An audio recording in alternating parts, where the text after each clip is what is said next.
ప్రభుత్వ పాఠశాలలో నాణ్యమైన విద్యను అందించేందుకు మరమ్మతులు చేపట్టినట్టు జిల్లా కలెక్టర్ భవేష్ మిశ్రా తెలిపారు.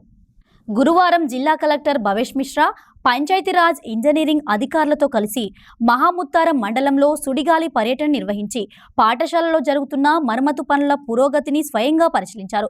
శిథిలావస్థలో ఉన్న ప్రభుత్వ బడులు కొత్తదనాన్ని సంతరించుకొని విద్యార్థులను ఆహ్లాదకరంగా తయారు చేయడంతో పాటు నాణ్యమైన విద్య బోధన చేసేందుకు అనుకూలంగా మారుతున్నాయని ఆయన పేర్కొన్నారు.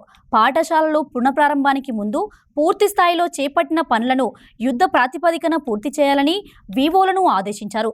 పంచాయతీరాజ్ ఇంజనీరింగ్ అధికారులు పనుల్లో వేగం పెంచి నాణ్యత ప్రమాణాలు పాటించి త్వరితగతిన పనులు పూర్తి అయ్యేలా చొరవ చూపాలన్నారు.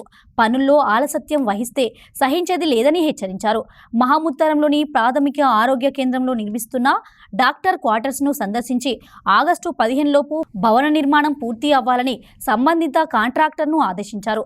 ఈ కార్యక్రమంలో మండల ప్రత్యేక అధికారి వెంకటేశ్వర్లు, డిఆర్డీఓ నరేష్, సెక్టోరియల్ అధికారి కిషన్ రావు, తహసీల్దార్ Srinivas, MPDO Srinivasarao, Panchayati Raj DE Seshagirirao, AE Ramesh Babu తదితరులు పాల్గొన్నారు.